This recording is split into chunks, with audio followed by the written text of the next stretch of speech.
कि आग बहते हुए पानी में लगा सकता हूं, चांद तारे भी तेरे वास्ते ला सकता हूं। मेरे महबूब अगर बात न मानी मेरी, मैं अकेले भी हनीमून को जा सकता हूं। मेरे महबूब अगर बात न मानी मेरी, मैं अकेले भी हनीमून को जा सकता हूं। ये जो उल्टे पुल्टे मामलात हैं, ये बड़े उल्टे पुल्टे से तजुर्बात हैं, और इन तजुर्बात को करने के लिए इंसान को पूरी जिंदगी की तपस्या लगानी पड़ती है, तब जाकर ये तजुर्बात समझ में आते हैं। जैसे क्या हुआ? कुछ गड़बड़ है क्या? चलिए, मैं ये कह रहा हूं कि ये तजुर्बात ऐसे ही उल्टे पुल्टे से होते हैं। जैसे अगर आप बिस्तर पर हैं और फूल आपके नीचे हैं, तो ये आपकी जिंदगी की पहली यादगार रात है। और अगर आप बिस्तर पर हैं और फूल आपके ऊपर हैं, तो फिर ये आपकी जिंदगी की आखिरी यादगार रात है। आप सर्वेश अस्थाना साहब के हवाले, सर्वेश अस्थाना आपके हवाले, और आप सब अल्लाह के हवाले। जोरदार तालियां बजाइए। सर्वेश अस्थाना जी आपके बीच। बहुत बहुत धन्यवाद। मैं तो सोच रहा था कि मेरी सारी कविताएं भी यही सुना देंगे। एक बार ज़रा हमारे नदीम भाई के लिए भी ताली बजाइए। बहुत बधाई मैं आदरणीय कमल जी को देना चाहता हूँ। और मैं घबरा बहुत रहा हूँ, और मैं भगवान कसम घबरा रहा हूँ। झूठ आज तक नहीं बोला है और आज भी नहीं बोलेंगे। पहली बार मैं उन लोगों के बीच में कविता पढ़ने आया हूँ जो हमेशा लाठी चार्ज करते हैं। बात सही है ना? तो इस महफिल को थोड़ा कहकहों से लार्ज कीजिए।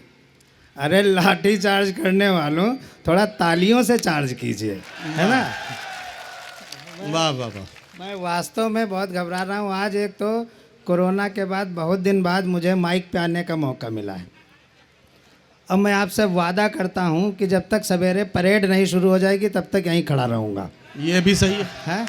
एक बार खुल के ताली बजाओ, सब जने खुल के ताली बजाइए, बिल्कुल खुल के ताली बजाइए। आज बड़ी घबराहट हो रही है, आज बड़ी घबराहट हो रही। एक तो कमल बाबू बहुत बड़े शायर हैं। ये जब कवि सम्मेलन मुशायरा करते हैं तो आधी दहशत अंदर यूं ही आ जाती है, और फिर जब सामने घर के लोग भी बैठे हों तो मेरी घबराहट 10 गुने ज़्यादा हो जाती है। ये तो अच्छा है कि डीजी पुलिस को नहीं आपने बुला लिया, नहीं तो मैं यहीं पर वो वाली रात हो जाती जिसमें फूल ऊपर चढ़ते हैं।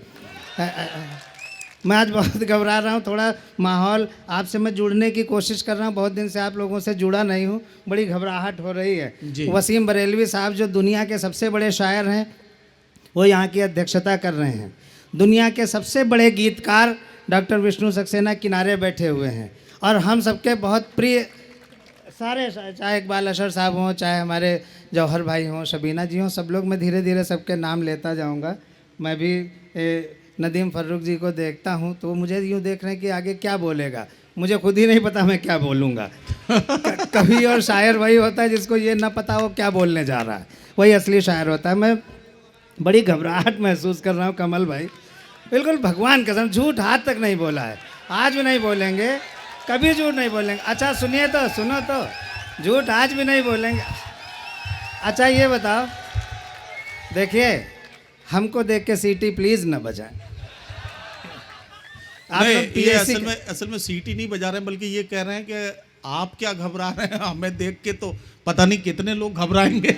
अभी ज़रा वर्दी पहन के निकलने दीजिए, उसके बाद घबराएंगे लोग। इन्होंने अपने मन की बात कही है। हम आपको देख के बिल्कुल नहीं घबरा रहे हैं। जोरदार ताली बजाओ। है ना? बड़ी घबराहट हो रही। नदीम फर्रुख साहब संचालन कर रहे हैं। मैं झूठ बिल्कुल नहीं बोलता हूँ, और भगवान कसम झूठ नहीं बोलता हूँ, आज भी नहीं बोलूँगा। और सामने जब नेता लोग बैठे हों तो मुझे झूठ बोलने की क्या ज़रूरत है? मुझे क्या ज़रूरत है? और ये नहीं कहूँगा कि मंच पे पुलिस भी बैठी है, ये बिल्कुल नहीं कहूँगा। खुलो यार, थोड़ा खुलो। ऐसे क्यों? हाँ बस ऐसे थोड़ी होता है। हमको इस्माइल मैन कह रहे हैं और आप लोग हम पर मिसाइल चला रहे हो, ये थोड़ी होता है। आज दिन भर से मैं उसमें होटल माया पैलेस में रुका हूँ, उसका दरवाज़ा ही ढूंढे नहीं मिल रहा था हमको कहाँ है। एक उसमें रेस्टोरेंट में घुस गया, कह रहा ये दरवाज़ा नहीं, उधर गए तो जनरेटर था, दरवाज़ा वो था जहाँ दरवाज़ा ही नहीं था। और यही आज यहाँ भी हुआ। कमल जी ने कहा हमारे घर आ जाइएगा, बिल्कुल सच्ची घटना बता रहा हूँ, भगवान कसम सच्ची घटना, झूठ आज तक नहीं, कभी नहीं झूठ बोला। तो इन्होंने बताया कि वो जब आप वहाँ से चलेंगे एटा से कासगंज रोड पर तो 2 किलोमीटर पर है। अब भाई साहब 6 किलोमीटर ख़त्म हो गए, पीएसी नहीं दिखी हमको। तो हमको लगा कि पीएसी चूँकि नहीं दिखी, इसका मतलब है कि देश में अमन और चैन शांति और कायम हो चुकी है, इसलिए पीएसी नहीं दिख रही है। 6 किलोमीटर बाद मुझे पीएसी दिखी, गेट नंबर 4 से हम घुसने लगे। वो भाई साहब जो खड़े थे उन्होंने हमको रोक दिया, हो सकता बैठे सुन रहे हो, बिल्कुल सच्ची घटना बता रहा हूँ। उन्होंने रोक दिया। हमने कहा हमको अंदर जाना है। बोले क्यों? हमने कहा कमल जी के घर जाना है। बोले क्यों? बिल्कुल सच्ची घटना, झूठ नहीं, बिल्कुल झूठ नहीं। बोले क्यों? हमने कहा उन्होंने मुशायरा कराया है। बोला क्यों? हमने कहा ये तो हमको भी नहीं पता क्यों कराया है, लेकिन यहाँ आके पता चला कि आज़ादी के स्वर्ण महोत्सव पर ये हो रहा। हमने कहा उन्होंने मुशायरा कवि सम्मेलन कराया है, मुझे उनके घर जाना है, मैं कवि हूँ। बिल्कुल सच्ची घटना। हमने कहा मैं कवि हूँ। बोला तुम कवि हो, देखने में तो आतंकवादी लगते हो। बिल्कुल सच्ची घटना है। तो हमने उनसे पूछा, जो गेट पे खड़े थे, हमने उनसे पूछा। अब फिर आप जुड़िएगा, व्यंग्य की बात भी करूँगा, थोड़ी देर बाद हंसाऊँगा भी। हमने पुलिस अफसर से पूछा, नवल भाई साहब सुनिएगा, हमने पुलिस अफसर से पूछा महोदय बता सकते हैं? हमने पुलिस आप ना बताओ। जी जी, मैं ही नहीं बताऊंगा। आप ना बताओ।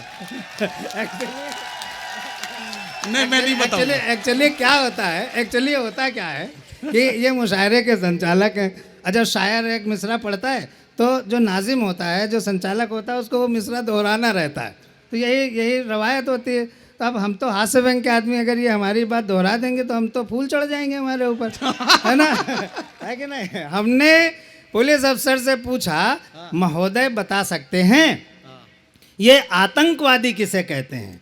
सरकारी परिभाषा आतंकवाद की अगर आपको अच्छी लगे, सारे पढ़े लिखे लोग अगर अच्छी लगे तो पहली लाइन से और आखिरी लाइन तक इतनी अच्छी तालियां बजें कि ये उत्सव जो हमारे प्यारे छोटे भाई कमल जी ने कराया है वो बहुत बड़े उत्सव में तब्दील हो जाए। और शायद मेरी ज़िंदगी का ये पहला अवसर है कि जवानों के बीच में कविता की बात हो रही है। जो शक्ति के पुजारी हैं, अगर वो साहित्य के भी सेवक बन जाते हैं तो देश को कोई आगे बढ़ने से रोक नहीं सकता।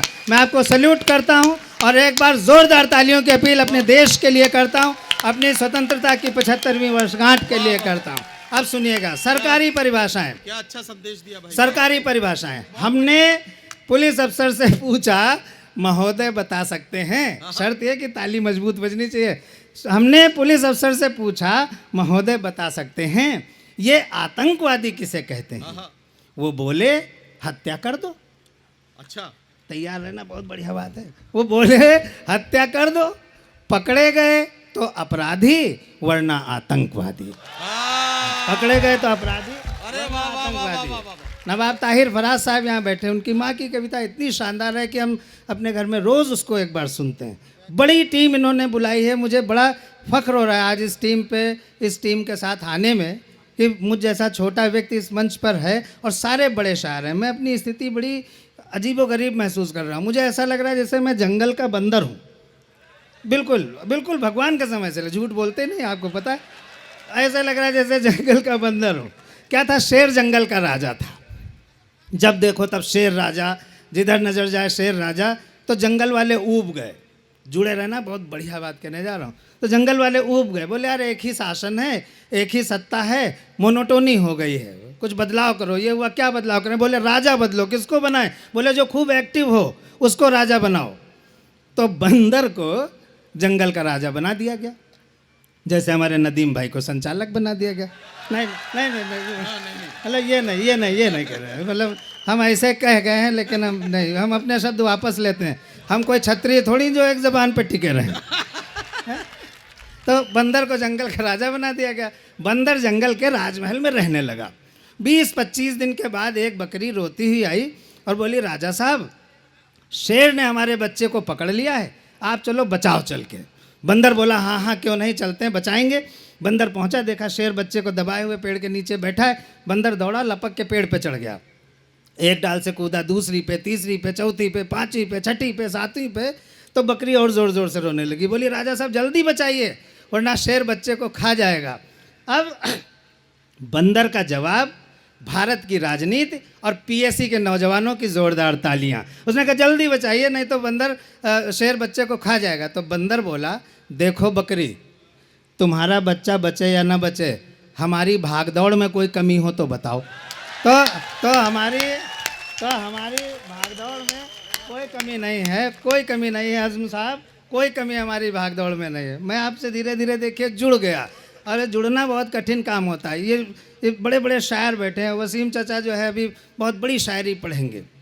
हसन साहब ने अभी खूबसूरत हैं आँखें तेरी, रात को जागना छोड़ दे, खुद ब खुद नींद आ जाएगी, तू मुझे सोचना छोड़ दे।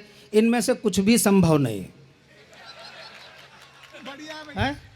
कोई सोचना छोड़ के दिखाए हमको, मैं उसको हसन काज़मी अवार्ड दूंगा। है? ये अच्छा है, ये अच्छा है कि नहीं? ये भाई क्या पोस्टमार्टम तो, किया? नहीं पोस्टमार्टम नहीं किया, मैं उनके सम्मान, वो मेरे दोस्त हैं। आप पोस्टमार्टम करके मुझे मरवाएंगे सवेरे, तब पुलिस वाले बचाने नहीं आएंगे कि आतंकवादी कौन है। ये एक्चुअली ये कह के याद दिलाना था कि हसन भाई जब मैं आपका नाम लूँ तो आप उठ के माला पहनाइएगा। और ये माला पहनाना भूल गए तो मुझे इतना कहना पड़ा। अब वो तो आएंगे नहीं क्योंकि उनका कुर्ता और सलवार एक कलर का था, वो हमको क्यों पहनाएंगे माला। तो कोई नीला वीला हो तो आ जाए भाई। हाँ हाँ वही। अच्छा अब मैं पहले यहाँ कमल भाई से मिल के गया, मैं बिल्कुल सच्ची बातें कर रहा हूँ। मैं कविता सुनाने आया हूँ ना, मुझे आती है ना, मैं हिंदी का कवि हूँ ना मैं उर्दू का शायर हूँ। मैं हिंदी उर्दू की जो एकजहती है, जो मोहब्बतें हैं हिंदुस्तान की, मैं उनका सिर्फ प्रचारक हूँ।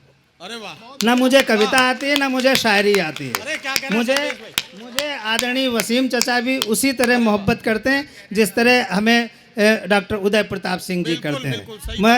मैं अपने आप को बहुत फख्र में महसूस करता हूँ। तो जब मैं यहाँ से कमल बाबू के यहाँ से मिठाई, चाय और क्या क्या खिलाया था आपने, वो याद नहीं, पुलिस वालों से खाओ तो कुछ बोलो मत, तो हम बताएंगे नहीं हमने क्या क्या खाया था। तो हम वहाँ से, अब माया पैलेस होटल जाना हमको, हम सीधे यहीं चले आते। इन्होंने कहा दादा पहले घर आइएगा फिर आपको होटल छुड़वा देंगे। अच्छा हम घर आए, लेकिन इन्होंने हमको होटल छुड़वाया नहीं, हमको खुद ही ड्राइवर के साथ जाना पड़ा। भले ड्राइवर इनका था। ये देखिए छोटी छोटी बातें होती हैं जिनमें कोई अर्थ नहीं होता है, लेकिन वो मुस्कान देती हैं, तो उसमें मुस्काया करिए, क्योंकि मुस्कुराती जिंदगानी चाहिए, मुस्कुराती जिंदगानी चाहिए, जिंदगानी में रवानी चाहिए, सारी दुनिया अपनी हो जाती है, बस एक उसकी मेहरबानी चाहिए। बस मुस्कुराते रहो, बस इस्माइल मैन, भगवान इस्माइल मैन। तो हमको माया पैलेस जाना भैया, अब वहाँ से बाएं मुड़े 6 किलोमीटर बाद, उतना ही था, खैर दूरी घटी नहीं थी। तो मैं वहाँ पहुँचा। अब हमें पता नहीं, इतनी ट्रैफिक जाम की पूछो नहीं, बिल्कुल भगवान कसम सच्ची घटना। तो हमारा कुछ फ़ोन भी गड़बड़ हो गया, तो हमने कमल भाई को फ़ोन किया, हमने कहा माया पैलेस है कहाँ, तो इन्होंने कुछ बताया, मेरी समझ में नहीं आया, फ़ोन मेरा गड़बड़ था। फिर थोड़ी देर फिर आगे बढ़े तब समझ में ना आया माया पैलेस है कहाँ, तो हमने फिर इनको फ़ोन किया, फिर इनका फ़ोन लगा नहीं, तो मैंने इनके बड़े भैया नवल भाई साहब को फ़ोन किया। हमने कहा भाई साहब माया पैलेस आपको पता हो तो बता दीजिए। वो दिल्ली से आए हैं, उनको भी नहीं पता था। वो बोले सर्वेश जी ऐसा करो, किसी जिम्मेदार आदमी से पूछ लो। अब मैं एटा में जिम्मेदार आदमी ढूंढने लगा, हमको आदमी बहुत दिख रहे थे भाई साहब, और जिम्मेदार आदमी कोई नहीं दिख रहा था।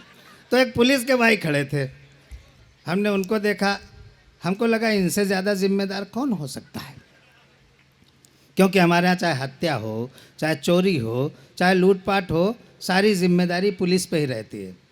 मतलब ये नहीं कि वो लोग करते हैं, वो लोग करते नहीं हैं, जो लोग करते हैं ये उनके साथ करते हैं। वाह, इस पर देखिए बातों के अर्थ को ऊंचाइयां तक ले जाइए और खूब तालियां बजाइए। तो खैर हमने गाड़ी रोकी और पुलिस के भाई जो खड़े थे, हमने कहा भाई साहब ये माया होटल कहाँ है। बोले क्यों, हमने कहा हमको वहाँ जाना है। बोले क्यों, अच्छा ये तो जाना है वहाँ पर। अब उनसे बात हो रही है, क्या करें क्या करें क्या करें क्या करें। तो उन्होंने कहा किसी आदमी से पूछ लो, पुलिस के भाई थे, उन्होंने कहा किसी आदमी से पूछ लो। अब मैं सोचने लगा कि ये पुलिस का भाई कह रहा किसी आदमी से पूछ लो, क्या पुलिस आदमी नहीं होती क्या? अब थोड़ा मुस्कान चाहिए पीएसी की मुस्कान, लठायत मुस्कान चाहिए मस्ती वाली। हमने कहा क्या पुलिस आदमी नहीं होती क्या? फिर हम खैर चले आए। फिर मैं कमरे में होटल के बैठ गया और सोचने लगा कि बाकी सब तो ठीक है, लेकिन उस पुलिस के भाई ने ये क्यों कहा कि किसी आदमी से पूछ लो पुलिस स्त्रीलिंग होती है क्या? फिर मैं सोचने लगा और मैं अपनी रिसर्च रखता हूँ, आप लोग मस्ती लीजिए और थोड़ी सी तालियां बजा दीजिए जिससे रिसर्च ठीक से निकल सके।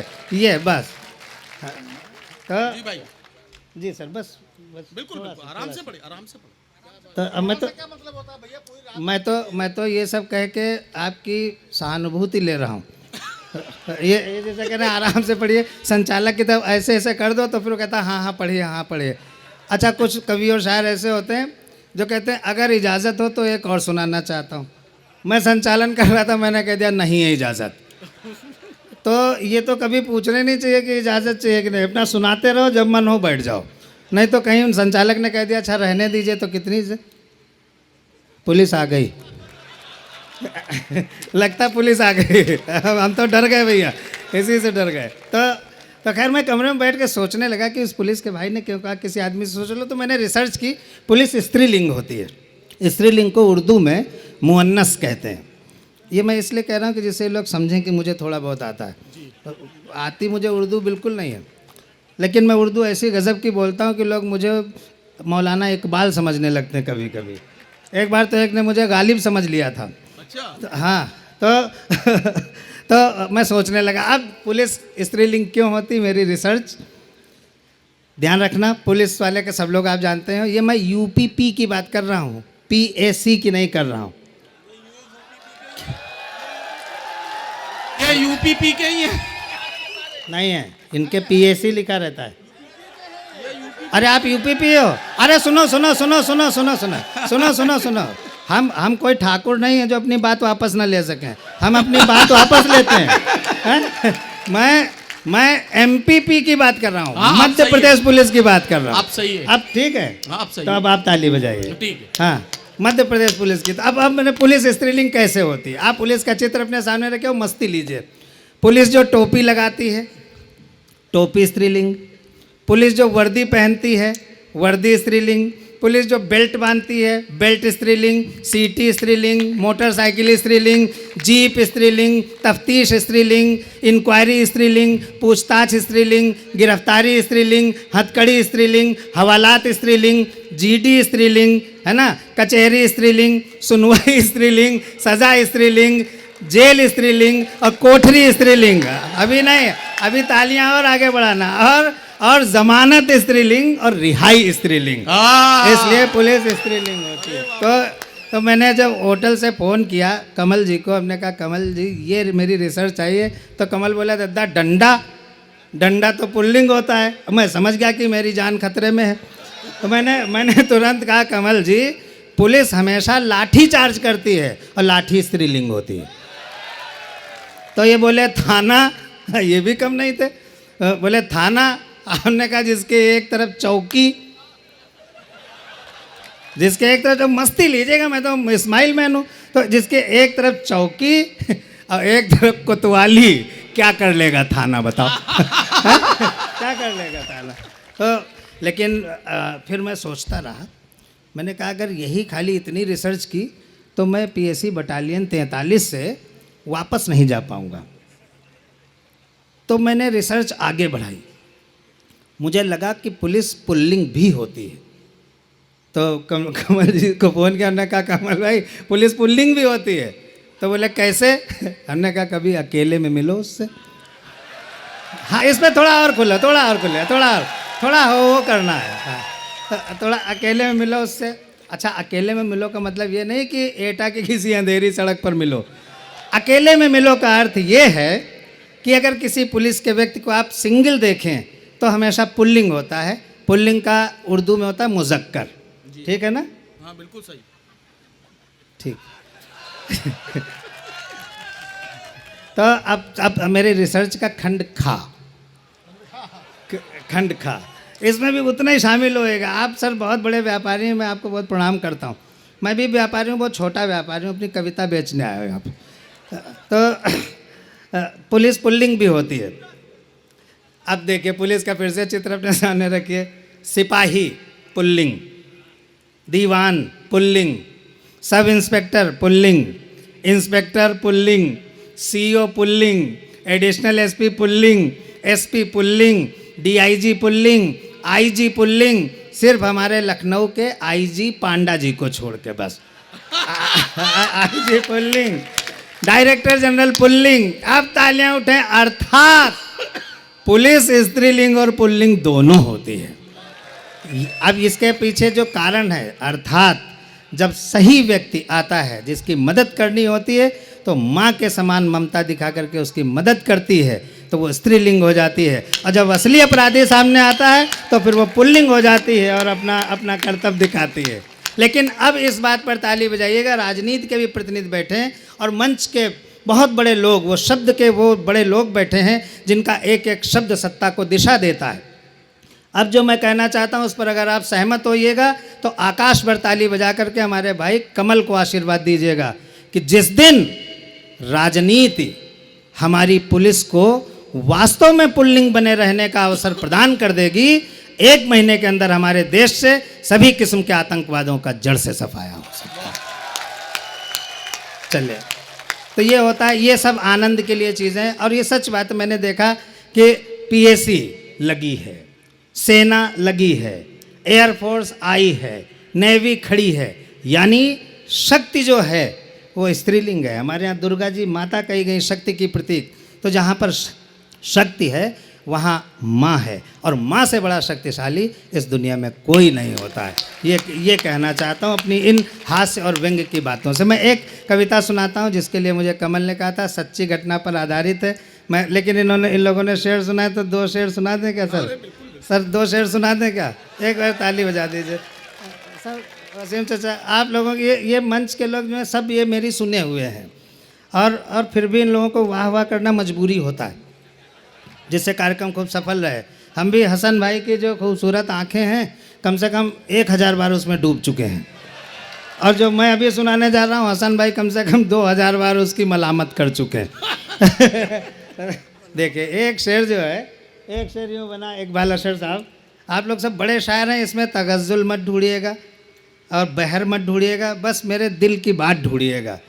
क्योंकि मैं कोई मिस्त्री नहीं हूँ, मैं आर्किटेक्ट नहीं हूँ, मैं खाली मिस्त्री हूँ। ईंटा रख के सीमेंट रख के अपना बना दिया, बाकी आर्किटेक्ट जाने। चालान कभी भी मजदूर का नहीं होता है, हमेशा मकान मालिक का होता है। शम्मा जलती है तो उसका एक तेज होता है, उसको जलाल कहते हैं। तो पहला शेर यूँ है कि जलाले शम्मा से तो हिम्मते परवाना बेहतर है। थोड़ा वाह कर दीजिएगा। अरे नदीम साहब आप भी सुनिए हुजूर, ये मोबाइल में क्या कर रहे हैं? आप रखिए सर। अगर हम आपके टाइम आपके मोबाइल में लग जाते तो अपना पढ़ चुके तो निश्चिंत हो गए। हम हूट हो चाहे हिट हो, इनसे क्या मतलब, पढ़ चुके हैं। लेकिन सबको कभी भी मोबाइल नहीं इस्तेमाल करना चाहिए। जब मंच के लोग मोबाइल इस्तेमाल करते हैं तो जनता मंच से जुड़ नहीं पाती। वो सोचती है जब मंच के बैठे लोग जो है उदासीन है इस कवि और शायर से, तो हम क्यों जुड़ें। इसलिए मैं मंच के सभी लोगों से निवेदन करता हूं कि मंच पर मोबाइल कृपया न चलाया करें। तो शेर सुनिएगा, मैं बस यही पहला ही शेर है जो कुछ है, लेकिन पुलिस को छूट है, आप चला सकते हैं। जलाले शम्मा से तो हिम्मते परवाना बेहतर है। क्या कहना, वाह। जलाले शम्मा से तो हिम्मते परवाना बेहतर है, और सुलगती जिंदगी से तो सदा जल जाना बेहतर है। जलाले शम्मा से भाई वाह वाह वाह वाह। देखिए, जलाले शम्मा से तो हिम्मते परवाना बेहतर है, सुलगती जिंदगी से तो सदा जल जाना बेहतर है। अब मेरी औकात तुम्हारी, ये हसन भाई ये आपको समर्पित करता हूँ। मैं बहुत पुराने दोस्त हैं इसलिए हम छेड़खानी कर लेते हैं, बड़े शायर हैं, मैं उनसे सीखता हूँ। जलाले शम्मा से तो हिम्मत परवाना बेहतर है, सुलगती ज़िंदगी से तो सदा जल जाना बेहतर है। तुम्हारी झील सी आँखों में, वाह करो, वाह, हाँ, तुम्हारी कमल जी, तुम्हारी झील सी आंखों में मुन्ना लाल दिखता है। हम नहीं दिख रहे हैं। जिन आंखों में हम न दिखें वो अगला मिसरा देखिए क्या करते हैं हम लोग उसका। तुम्हारी झील सी आंखों में, तुम्हारी नहीं, तुम्हारी झील सी आंखें। हसन भाई की ना। अच्छा, हसन भाई से कह रहे हैं तुम्हारी झील से। हमारे वसीम चाचा कह रहे हैं कि ये तो मुन्ना लाल कहाँ से लाए। अरे चाचा, इस कहीं भी निकल जाइए सब मुन्ना ही लाल घूम रहे हैं। तुम्हारी झील सी आंखों में मुन्ना लाल दिखता है। तुम्हारी थोड़ा वाह करना। तुम्हारी झील सी आंखों में मुन्ना लाल दिखता है। इन सबका प्रमोशन करके इंस्पेक्टर बना दो। तुम्हारी झील सी आंखों में मुन्ना लाल दिखता है। तुम्हारी झील सी आंखों में मुन्ना लाल दिखता है। तुम्हारा इश्क दो कौड़ी मगर अफसाना बेहतर है। वाह, कहानी बनाते हैं जैसे तुम्हारा इश्क दो कौड़ी मगर अफसाना बेहतर है। जितने यूथ बैठे, सारे युवा बैठे, इनको समर्पित करता हूँ कि इजहारे इश्क के दौरान। हाँ, बहुत बहुत अच्छा शेर है। इससे अच्छा शेर किसी ने कहा नहीं आज तक। इजहारे इश्क के दौरान आ जाएं अगर पापा। अच्छा, पिताजी आ जाएं। देखो, मैं सीख भी देता हूँ, मैं शिक्षा भी अच्छी देता हूँ। इजहारे इश्क के दौरान आ जाएं अगर पापा, वहाँ पर रुके रहने से तुरंत टल जाना बेहतर है। वहाँ पर रुके रहने से तुरंत टल जाना बेहतर है। और एक शेर और देखिएगा, शेर नहीं मतलब एक तुकबंदी और देखिएगा जी, कि अगर मालूम हो हाँ, बैठा है पहले से ही प्रतिद्वंदी। अच्छा, प्रतिद्वंदी मतलब उर्दू में रकीब कहते हैं। अगर मालूम हो बैठा है पहले से ही प्रतिद्वंदी। अगर अच्छी बात हो तो सारा यूथ फिर से मस्ती करे। अगर मालूम हो बैठा है पहले से ही प्रतिद्वंदी, वहाँ पर आज जाने से वहाँ कल जाना बेहतर है। वहाँ पर आज जाने से वहाँ कल जाना बेहतर है। और ये मैं आखिरी शेर सुना रहा हूँ। ये शेर इस संसार का सबसे अच्छा शेर है जी। न तो फिराक साहब कह पाए इतना अच्छा शेर, अच्छा, न गालिब साहब कह पाए, मीर साहब तो सोच भी नहीं सकते थे। और हमारे चचा वसीम साहब सदारत फरमा रहे हैं, ये लाख कोशिश कर लें ये शेर नहीं लिख पाएंगे इस पर। अच्छा, हाँ, बिल्कुल गारंटी है। और चचा, अगर ये बात सही निकले तो आप मुझे आशीर्वाद दीजिएगा, मैं वहीं आके पैर छूँगा कि तो कई सदियों का चैलेंज हो गया ये तो। हाँ, देखिएगा, वही निकलेगा अभी, देखिएगा। तो मैं झूठ कभी बोलता नहीं। झूठ कभी बोलता नहीं, है ना। इजहारे इश्क के दौरान आ जाएं अगर बापू, वहाँ पर रुके रहने से तुरंत टल जाना बेहतर है। और आखिरी शेर है, शर्मा भी तेरा आशिक। अच्छा, अब बताइए क्या फिराक साहब कभी अपनी शायरी में शर्मा शब्द लाए? नहीं लाए ना। कभी मीर साहब लाए तो उनसे अलग हट के हुआ नहीं। ये लोग नहीं लिख पाए ना ये शेर, तो हमारे लिए ताली बजाओ फिर इसी बात पे। है शर्मा भी तेरा आशिक, है वर्मा भी तेरा मजनू। है, देखे है चाचा। अच्छा, बड़ों के पैर छू लो तो गुनाह माफ हो जाते हैं। है शर्मा भी तेरा आशिक, है वर्मा भी तेरा मजनू। संसार का सबसे अच्छा शेर, और खूब जोरदार ताली बजाइए। जौहर साहब आप भी बजा दीजिएगा, है ना। है शर्मा भी तेरा आशिक, है वर्मा भी तेरा मजनू, मगर इन दोनों लोगों से मुआज थाना बेहतर है। कि नहीं? है बढ़िया शेर कह दिया। अरे वाह वाह वाह। मैं इसी के साथ बहुत बहुत बधाई आपको देना चाहता हूँ। एक रचना और सुना दीजिए थोड़ी। अब तो जरा अच्छा, अगर आप चाहते हो तो ताली बजाइए। अब तो जरा मूड में आए आप। हाँ, ये तो है जी। दादा विष्णु सक्सेना जी, विष्णु सक्सेना जी। लेकिन हसन भाई को समर्पित नहीं होगी वो। आपको हसन साहब से क्या दुश्मनी है? हसन साहब को ही समर्पित करता हूँ। ये घटना जो है सच्ची घटना पर है, और हसन भाई इस घटना के गवाह हैं। चलिए, नहीं समर्पित की, आपकी बात रख ली, है ना। ये बात 15-16 साल पुरानी है। मैं क्लीन शेव रहता था, हैंडसम तो मैं आज भी हूँ। नहीं नहीं, भगवान कसम, झूठ थोड़ी है, झूठ बोलते नहीं। ये चाहिए इन लोगों को। तो लेकिन तब मैं क्लीन शेव रहता था तो ब्यूटीफुल टाइप का हैंडसम था। अच्छा ये ब्यूटीफुल टाइप का हैंडसम था।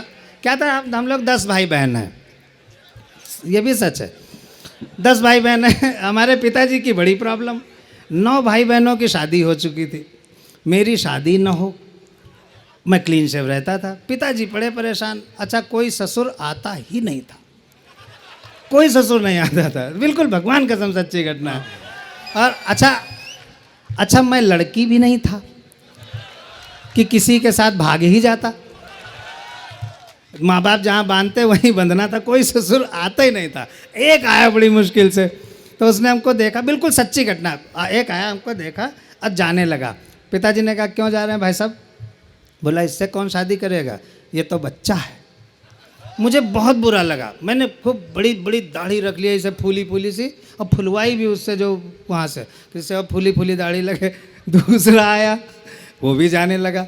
पिताजी ने कहा आप क्यों जा रहे हैं? बोले इससे कौन शादी करेगा, ये तो गुंडा है। अरे बाप। तब मैंने मध्य मार्ग अपनाया, फिर भी कोई प्रपोजल नहीं आया। एक दिन लखनऊ में हमने मुशायरा कराया, वसीम चचा आए हुए थे, कमल जी आए हुए थे, और विष्णु सक्सेना जी, और यही टीम आई हुई थी ऑलमोस्ट। जहाँ अच्छा कार्यक्रम कराना होता हम यही टीम बुलाते हैं, दुनिया में कहीं भी कराना यही टीम होती है। एक बार ताली बजाइए हमारी अच्छी टीम के लिए। तो दोपहर के खाने पर आदरणीय वसीम चचा, कमल और विष्णु सक्सेना जी, ये 3 लोग मेरे घर आए। बाकी लोग शाम को देर से आए थे तो दोपहर का खाना नहीं पा पाए मेरे घर का। तो ये लोग नहीं, सही बात है, झूठ थोड़ी है, हम झूठ नहीं बोलते हैं। तो ये लोग ड्राइंग रूम में बैठे हुए थे, पिताजी मेरे मुंह लटकाए बैठे हुए। तो वसीम सर ने पूछा भाई साहब क्या बात है, आप इतना दुखी क्यों हैं? तो पिताजी बोले, बिल्कुल सच्ची घटना है, पिताजी बोले वसीम साहब किसी तरह सर्वेश की भी शादी हो जाती तो हम गंगा नहा लेते। अच्छा, हमारे यहाँ उत्तर भारत में सनातन धर्म में, हिंदू धर्म में, जब कोई अच्छा या बुरा काम कंप्लीट होता है तो गंगा नहाई जाती है। अच्छा, मैं ये नहीं समझ पा रहा था कि पिताजी मेरी शादी को अच्छा काम समझ रहे हैं कि बुरा काम समझ रहे हैं। तो कमल चूंकि छोटे हैं तो ये कुछ नहीं बोले। विष्णु जी बोले चाचा जी ऐसा करो फिर कि सर्वेश का एक मैट्रिमोनियल विज्ञापन निकलवा दो, वैवाहिक विज्ञापन, हो सकता है पार्टी फंस जाए कोई। बिल्कुल सच्ची घटना। तो मेरा विज्ञापन निकलवाया गया, उसमें मेरी उम्र 28 साल छपनी चाहिए थी, अब वो गलती से 82 साल छप गई। अब हम कमल बाबू, तो आप तो गवाह हैं इस बात के, हसन भाई भी गवाह हैं, हमारी शादी में गए थे, बल्कि लड़की वालों की तरफ से थे। नहीं सच्ची बात है, हम अभी बताएंगे क्यों थे। तो जो है फिर 82 साल छप गए। अब हम निश्चिंत हो गए कि अब हमारी शादी नहीं हो पाएगी, कुंवारा ही रहना पड़ेगा। और चूँकि अटल जी के शहर लखनऊ से हैं, इसलिए हो सकता है भारत का प्रधानमंत्री भी बनना पड़ जाए। लेकिन हमारे लिए प्रपोजल्स आए, सच्ची भगवान कसम है, रखे प्रपोजल्स रखे हमारे, आप लोग देख सकते हैं।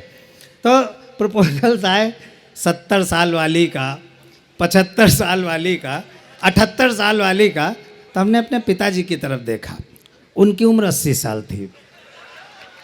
हमने मन ही मन पूछा पिताजी ये विज्ञापन आपने मेरे लिए निकलवाया है कि अपने लिए निकलवाया है? उसी से कविता बनी थी। फिर अंत में मेरी जहाँ शादी तय हुई, अगर पहले पता चल जाता तो ये भी नहीं होती जो हुई हमारी। मुझे देखने के लिए हमारे बड़े साले साहब आए, पम्मू नाम है उनका, पम्मू भैया, वो नहीं पम्मू भैया आए, देख के गए। पिताजी हमारे प्रोफेसर केमिस्ट्री के, बहुत सीधे साधे, तो गए। बिल्कुल सच्ची घटना बता रहा हूँ कि भोलापन किस तरह की टिप्पणियाँ करता है, कितना आनंद आता है। हास्य व्यंग का कवि इन्हीं छोटी छोटी चीज़ों को माइन्यूटली ऑब्जर्व करता है, फिर उन्हीं को अपने शब्दों में आपके सामने रखता है।